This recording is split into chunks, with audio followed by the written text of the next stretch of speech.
देश की सीमा पर रक्षा में तैनात जवानों के लिए रक्षाबंधन पर रक्षा सूत्र राखियां लेकर वृंदावन के वात्सल्य ग्राम की बेटियां इस बार अटारी बॉर्डर जाने वाली है, जिसके लिए आज वृंदावन के वात्सल्य ग्राम में रक्षा सूत्र एकत्र कार्यक्रम रखा गया, जिसमें प्रदेश के कैबिनेट मंत्री Chaudhary Lakshmi Narayan, major general Vikram Singh, brigadier SS Bigul और वात्सल्य ग्राम की संस्थापक दीदी मां साध्वी ऋतंभरा यहां पर कार्यक्रम में शामिल हुई, जहां पर यहां के मासूम छात्र छात्राओं ने यहां पर बड़े ही सुंदर देशभक्ति के गानों पर सांस्कृतिक कार्यक्रम प्रस्तुत किए, जहां उन्हें देखकर आर्मी के अधिकारी भी अपने आंखों के आंसू नहीं रोक पाए, क्योंकि यहाँ पर आज उन सैनिकों के लिए ये रक्षा सूत्र एकत्र किए जा रहे थे जो कि अपने परिवार से दूर रहकर बॉर्डर पर देश सेवा करते हैं और जो रक्षाबंधन के त्योहार पर अपनी बहनों से दूर रहते हैं, जिसके बाद जब ये राखियाँ उनके हाथों पर वात्सल्य की बेटियां बांधती है तो उनके चेहरे पर जो भाव होते हैं वो वाकई में देश की सेवा से भरपूर होते हैं और उन्हें नया उत्साह मिलता है। जब बॉर्डर पे हमारे जो सैनिक खड़े हैं उनके लिए रक्षाबंधन के लिए यहाँ से राखी जाने वाली है, इसको किस तरह से देखते हैं आप? देखिए, जो बॉर्डर पे एक सैनिक जब जाता है तो ट्रेनिंग के बाद वो प्रतिज्ञाबद्ध होता है कि देश की रक्षा के लिए सर्वोच्च बलिदान करने के लिए तैयार रहता है, और ऐसा करने के लिए उसको भले ही जल थल नभ के किसी भी तरीके से अगर जाना हो, किसी भी दुर्गम स्थान पे जाना हो और तैनात रहना पड़े रात भर दिन भर, और तो अपनी ड्यूटी पूरी मुस्तैदी से निभाता है। उसको चाहिए क्या? उसको चाहिए कि जो वो योगदान कर रहा है देश की अखंडता संप्रभुता बनाए रखने के लिए, उसकी जो वो सैक्रिफाइस दे रहा है उसका कोई मूल्य नहीं हो सकता, उसकी सराहना की जा सकती है। और जब ये रक्षा राज सूत्र बंद की जो यात्रा में जो छात्राएं जाएंगी वहाँ, और जब उनके ये राखी बांधेंगी जबकि उनकी बहनें पीछे गांव में हैं, तो जो फीलिंग उनमें आएगी तो उससे उनका उत्साह बढ़ेगा। तो ये ना ही केवल उनके योगदान की सराहना वाला एक कार्य है, साथ ही साथ देश की जो सिक्योरिटी को और सुदृढ़ करने का कार्य है, क्योंकि इससे तमाम सैनिक और मुस्तैदी से वहाँ पे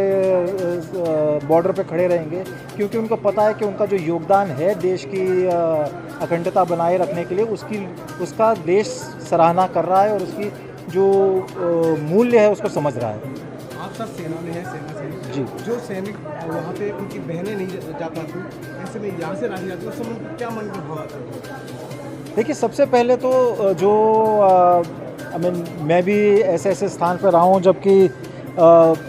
मतलब मेरे को 35 साल से ऊपर हो गया देश की सेवा करते हुए, और मेरे ख्याल से 35 साल में 4-5 साल ऐसे हुए होंगे जिसमें मैं अपनी बहनों के साथ रहा, जबकि उनसे डायरेक्टली राखी बंधवाई। ऐसे में अगर ये छात्राएं जब वहाँ जाएं और उनके हाथ में जब राखी बांधेंगी तो उनको जो अपनी जो परिवार की कमी है वो नहीं महसूस हो, क्योंकि चिट्ठी से तो राखी आ गई, पर हम एक दूसरे से बंधवाएं या खुद ही बांध लें, उससे बेहतर है कि जो बच्चे वहाँ जाएं और आपने देखा कितने उत्साह से इन्होंने पूरा जो कार्यक्रम किया कि तिरंगा पूरा फैला दिया उन्होंने, और इसी भावना से जब वो जाएंगे और ये राखी बांधेंगी तो उनको अपने परिवार की याद नहीं आएगी, और वो एकदम जो एक दोबारा से एनर्जाइज होकर जिस तरीके से वो काम करेंगे उस तरीके से करेंगे। तो एक बहुत बड़ा और 2006 से अगर ये चल रहा है और आगे भी चलता रहेगा दीदी माँ के आशीर्वाद से, तो बहुत बढ़िया काम है। एंड मेरे ख्याल से और स्कूलों को ये मुहिम चलानी चाहिए, जैसे कि जो भी हम योगदान कर रहा है सैनिक, उसका सराहना होती रहे। उसको यही चाहिए, जैसे पीछे पहले किसी ने कहा कि कलाकार को क्या चाहिए, ताली चाहिए, एक देश के सैनिक को क्या चाहिए, उसको ये चाहिए कि पूरा नागरिक ऐसे हों जिसके लिए जान देने का मन करे। सो ये मैसेज जाता है और बहुत अच्छा मैसेज है। जिस तरह से आज यहाँ है बॉर्डर पे राखियाँ जा रही हैं, जो फौजी भाई बहनों से दूर होते हैं, उनके लिए क्या कहेंगे? आज तक पिछले 33-34 साल हम उधर रिसीव करते रहे हैं। पहले राखियाँ हमारे पास आती थी, आज एक मौका मिला है यहाँ से किस प्रकार से छोटे छोटे बच्चे इतनी मेहनत से राखी बना के और किस निष्ठा के साथ वो भेज रहे हैं। तो एक बहुत सम्मान की बात है कि इस कार्य में हमारा भी थोड़ा सा हमें भी मौका मिला उनके साथ चलने का, और बहुत नोबल कॉज है। और दूसरा बहुत अच्छा लगा गुरुकुलम में आके, क्योंकि संस्कृति से जुड़ा हुआ ये गुरुकुलम है। जब तक परिवार के लोग दूर होते हैं, त्योहार होता है, उस समय सेना के लोगों को कैसा लगता है, और इस समय जब कोई दूसरा और अपना बन के पहुँच जाए? वो आपके वीडियो में भी जैसे दिखाया, वो बहुत सेंटिमेंटल समय होता है, आंखों से नमी आ जाती है। आज उसको देख के और बच्चों ने जो परफॉर्मेंस दिया, उसी को देख के आंखों में नमी आ गई। तो आप इमेजिन करिए, जो परिवार से दूर बैठे हैं उनके पास जब राखी पहुंचती है, जिस श्रद्धा भाव से राखी पहुंचती है, तो अगर ऐसा ही जज्बा हमारे देश में रहा तो कोई दुश्मन नहीं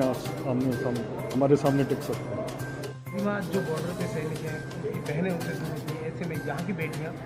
जाकर के राखी बांधती हैं, कैसा उस समय मन में लगता है, कैसे ये विचार आया कि वहाँ से जाना चाहिए? अरे भैया, हमने देखा कि बॉर्डर पे खड़े सैनिकों की आंखों से आंसू बहने लगते हैं, उनके रोंगटे खड़े हो जाते हैं। जो बेटियां वहाँ जाती हैं, फिर उनके पास चिट्ठियाँ भी आती हैं, और जब उनको छुट्टी होती है तो वो लोग वात्सल्य ग्राम भी आते हैं। इसलिए वात्सल्य ग्राम तो भाव संबंधों की धरती है, और ये किसी बाउंड्री के में तो बांधी नहीं जा सकती। वात्सल्य तो असीम है, प्रेम भी असीम होता है। और फिर सैनिक वो जो हर त्योहार पे ना बहुत अच्छा महसूस नहीं करता, उसे अपनों की याद आती है और वो व्याकुल भी करती है। और उस नाजुक क्षण में जब ये पुत्रियां रक्षा सूत्र लेके जाती हैं तो उनको बहुत गहरा आनंद होता है। तो मैं समझती हूँ राष्ट्रहित सर्वोपरि है, और हमारे देश का सैनिक, वैज्ञानिक और हमारे देश का किसान हमारे हृदय में बसता है, और हम भावों में बहुत जीते हैं, पर उसकी अभिव्यक्ति होनी चाहिए। जब मैंने ये संकल्प किया, अब तो जगह जगह राष्ट्र रक्षा सूत्र यात्राएं निकलती हैं, हर बॉर्डर पर समाज जाता है, और ये बहुत सुंदर है। अपने देश के प्रति अपनी जिम्मेदारी का अगर जोत बुझ जाए ना, तो उसे चिंगारी की ज़रूरत होती है। और ये वो प्रेरणा के क्षण होते हैं जब हमारा अंतर्मन प्रेरित होता है और हमें लगता है हमें देश के लिए कुछ करना है। कितनी बेटियाँ कितनी राखी लेकर आती हैं? अब ये तो संविद इसके आंकड़े बताएगा, मुझे इसका ज़्यादा ज्ञान नहीं है। बहुत सारी बेटियां जा रही हैं।